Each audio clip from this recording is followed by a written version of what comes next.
Final Piala Dunia 2022 bukan hanya soal Argentina melawan Prancis, tapi juga pembuktian siapa di antara Lionel Messi dan Kylian Mbappe yang paling bersinar selama gelaran Piala Dunia tahun ini. Messi dan Mbappe saat ini sama-sama memperkuat Paris Saint-Germain. Messi sudah 5 kali mengikuti Piala Dunia namun tak pernah mendapat trofi Piala Dunia. Sementara Mbappe ini adalah Piala Dunia keduanya. Di Piala Dunia sebelumnya tahun 2018 Mbappe ikut mengantarkan Prancis mengangkat trofi. Kini keduanya bertarung memperebutkan gelar top skor sekaligus membuktikan siapa yang terbaik.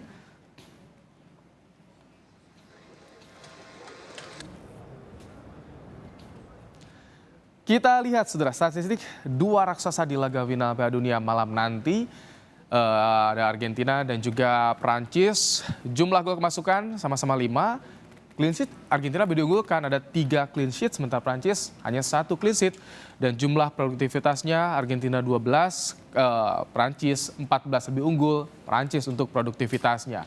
Kemudian kita lihat juga, ini dia head to head Lionel Messi dan Kylian Mbappe di Qatar 2022 dalam 6 pertandingan. Keduanya mendapatkan Messi 570 menit bermain, sedangkan Mbappe 477 menit bermain, dan keduanya masing-masing sudah mengoleksi 5 gol. Siapa nanti yang akan jadi top skor? Karena dua-duanya memiliki kesempatan malam nanti. Kami juga memiliki statistik lainnya, ini dia. Messi sudah mencetakkan 3 assist sepanjang Qatar 2022, sementara Mbappe 2 assist. Dan jumlah tembakan ada 27 yang sudah dilesakkan oleh Lionel Messi, sementara Mbappe ada 25 tembakan gawang, dan 14 tembakan dari Lionel Messi ini tepat sasaran, sementara Mbappe hanya 11 tembakan yang tepat sasaran. Nah, itu dia bagaimana head to head statistik antara Argentina Prancis, Lionel Messi dan juga Kylian Mbappe. Dan bicara soal laga final malam nanti, kita akan bahas bersama pengamat sepak bola Anton Sanjoyo. Selamat petang, Mas Joy. Selamat petang, Ibrahim. Mas Joy, gimana lihat laga malam nanti? Kalau saya sih tadi sempat melihat soal kondisi fisik para pemain. Prancis sebelumnya ada yang sakit. Messi juga belum bergabung latihan. Kemarin muncul di sesi latihan. Kalau Anda lihat seperti apa, Mas Joy? Rasanya sih tidak ada hal yang sangat serius di kedua tim ya. Messi memang sempat kena hamstringnya, tapi kemudian dia bisa pulih sendiri tuh, bahkan bisa bisa membuat Kroasia kocar-kacir di lini depan ya. Jadi rasanya sih Messi tidak terlalu masalah. Demikian juga pemain-pemain Prancis yang dikabarkan kena flu, sempat diistirahatkan, sempat diisolasi, bahkan diantaranya ada Rabiot, Konate, Varane, dan sudah ikut latihan semuanya. Cuma masalahnya apakah mereka latihan penuh ataukah latihan khusus, kita tidak dapat informasi yang akurat. Tetapi kalau mereka sudah ikut latihan sih rasanya 80% kondisi mereka sudah pulih ya. Jadi ini nanti tinggal beberapa jam ini, tinggal menunggu mereka pulih 100% dan mereka bisa turun sebagai pemain utama nanti di skuad Prancis. Dan ini yang akan membuat Giroud pun kena ada sedikit knock ya, ada sedikit benturan ya? di latihan, tapi rasanya sih bukan hal yang cukup bisa dikhawatirkan lah. Rasanya nggak ada masalah juga dengan Giroud. Jadi ini final ideal dengan komposisi pemain yang ideal pula jika yang tadi disampaikan pada turun semua ya, Mas Joy? Harusnya iya. Jadi kalaupun katakanlah Rabiot tidak bisa turun, kan Fofana juga tampil bagus ketika melawan Maroko. Ya, kalaupun misalnya Varane tidak bisa turun, Prancis masih punya Saliba, masih punya Ibrahima Konate. Jadi rasanya tidak terlalu signifikan lah kehilangan Varane atau kehilangan Rabiot. Tetapi memang ada sedikit perubahan taktik mungkin ya dari Didier Deschamps yang akan kita lihat nanti bagaimana dia menyusun formasinya, dan kita juga akan lihat bagaimana nanti Lionel Scaloni akan menyusun formasinya. Tapi rasanya sih tidak akan berubah banyak dari formasi-formasi di semifinal dan quarter final. Mas Joy, banyak yang menilai kalau Prancis ini konsisten ya di Qatar 2022, sedangkan Argentina sempat terseok-seok di awal laga.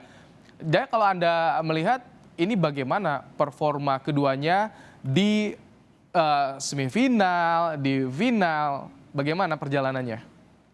Justru menurut saya Argentina ya cuma kalah di awal aja dan itu memang kejutan dia, Scaloni tidak menyangka bahwa Arab Saudi memainkan high defensive line yang sangat efektif ya. Tapi menurut saya itu juga kan gambling banget bagi Arab Saudi, tapi overall mereka akhirnya menang. Tapi setelah itu kan melawan Meksiko, melawan Polandia, grade-nya naik terus gitu loh, dan melawan Kroasia menurut saya itu salah satu mungkin menuju puncaknya Argentina.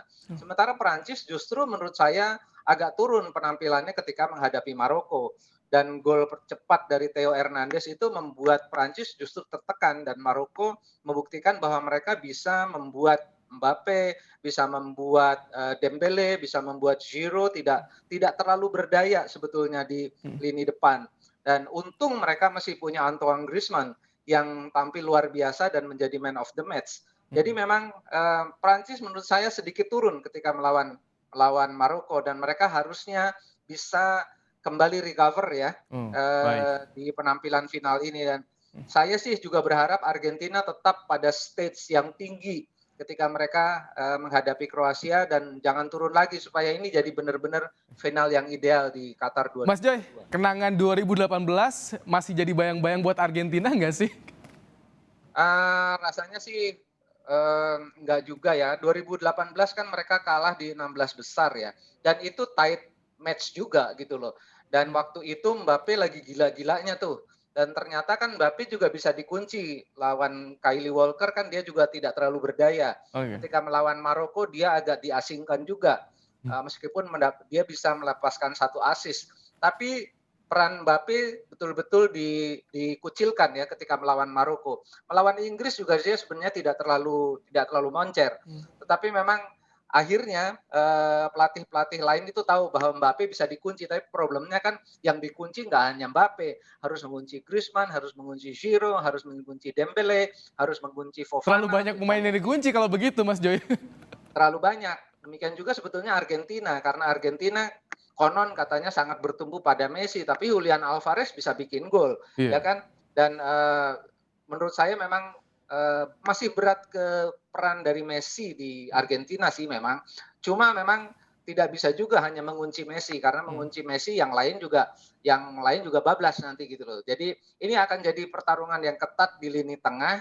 Siapa yang bikin error paling sedikit itu yang paling berpeluang.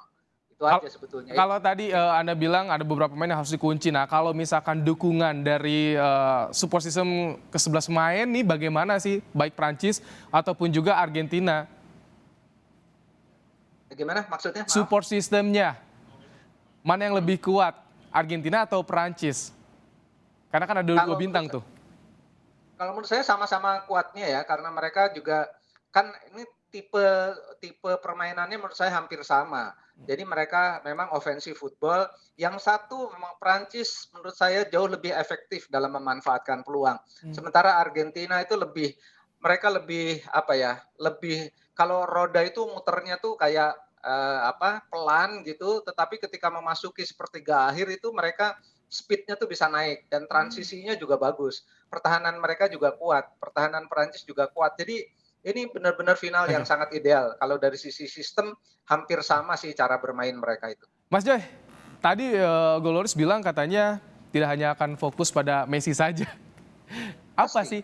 Iya, apa itu makna dari perkataan Goloris? Apakah juga warning bahwa Prancis menganggap semua pemain Argentina sama, perlu diwaspadai? Saya kira memang itu sinyal dari Loris ya, bahwa memang Messi ini memang harus diwaspadai ekstra. Walaupun dia bilang kami tidak akan Fokus. fokus ke Messi saja. Tapi bagaimanapun juga Messi ini kan susah dipegang. Mau di 3 orang, 4 orang, kalau lebih dari 2 orang yang pegang Messi, akan ada pemain yang memanfaatkan ruang yang ditinggalkan orang-orang yang menjaga Messi gitu loh. Jadi ini pasti akan kemarin pun ketika Argentina mengalahkan Kroasia, kan Kroasia lupa bahwa Argentina ini punya penyerang yang larinya cepat banget namanya Julian Alvarez. Dan itu ketika mereka menaruh bola di belakang Julian Alvarez, di belakang garis pertahanan Kroasia, kan kocar-kacir gitu loh. Iya. Livakovic pun hanya sempat 1 kali membuat save gitu loh. Mhm. Yang lain memang betul-betul digedor oleh Julian Alvarez dan terakhir memang oleh aksi individu Leo Messi. Tetapi overall memang menurut saya Loris mengatakan bahwa Messi tetap akan menjadi fokus dari perhatian Prancis meskipun yang lain menurut saya seperti De Paul, Paredes atau McAllister di sisi kiri. Kalau ada Angel Di Maria juga mungkin Angel Di Maria tapi mungkin Di Maria tidak main. Tetapi De Paul, Alvarez menurut saya sangat berbahaya juga ketika mereka berada di sepertiga akhir pertahanan lawan. Mas Joy, yang juga menarik selain juara Piala Dunia, tapi top scorer nih, Messi, Mbappe sama-sama 5 gol. Betul. Kansnya bagaimana? Kalau top scorer ya sangat ditentukan dari penambahan jumlah. Tapi kalau Messi tidak bikin gol di pertandingan final, juga Mbappe tidak bisa bikin gol, ya beradunya pada asis. Asisnya Messi ada 3, asisnya Mbappe ada 2. Lebih Jadi banyak kalau Messi. kalau mereka sama-sama tidak bikin asis, tidak bisa bikin gol, top scorer akan dipegang oleh Messi. Tapi man of the match beda lagi gitu loh. Jadi ini yang kalau saya sih menduga mungkin man of the match malah di luar Mbappe atau di luar Messi. Jadi kalau Argentina sih 80%, 70% Messi ya. Tapi kalau di Prancis kemungkinan besar bisa Mbappe, bisa Griezmann, bisa yang lain, bisa Giroud, bisa siapapun kalau di Prancis. Oh, tapi kalau di Argentina kemungkinan Messi 80% ya. Ya karena dia masih Alvarez tapi dewanya bisa lah. saja ya, Alvarez juga bisa saja ya. Bisa saja kalau Julian Alvarez bisa cetak 2 gol lagi, kan dia kan kemungkinan besar juga menjadi man of the match dan dia bisa melangkahi Messi dan Mbappe sekaligus kalau Julian Alvarez bikin 2 gol. Mas Joy, Dan kemungkinan itu selalu ada. Mbappe dan Messi satu tim di PSG. Pengaruh nggak sih di match kali ini? Enggak, sama sekali tidak berpengaruh. Jadi orang suka bilang kan, Messi udah tahu kelemahannya Mbappe. Ya Mbappe juga tahu kelemahannya Messi. Sama aja gitu loh. Jadi malah menurut saya ini menjadi menarik karena kemarin juga misalnya antara Hakimi dengan Mbappe kan juga udah saling tahu kan. Iya. Tapi tidak terjadi clash yang terlalu karena Mbappe kemarin karena agak diasingkan dia agak liar tuh gerakannya. Jadi dia kadang-kadang bergerak diagonal, kalau Griezmann lari ke kanan Baik. dia masuk ke sektor Mas Joy, terakhir singkat saja, dia menurut Anda kasnya Argentina atau Prancis nih? 50-50 lah, susah sekali kalau dibilang. Sangat-sangat ditentukan oleh error, seberapa sedikit error yang mereka bikin di pertahanan. Itu Siapa aja. yang cermat manfaatkan kesalahan itu yang bisa unggul ya. Terima kasih Anton Sanjoyo, pengamat sepak bola, telah menyampaikan ulasannya dalam program Kompas Petang sore hari ini. Terima kasih Mas Joy.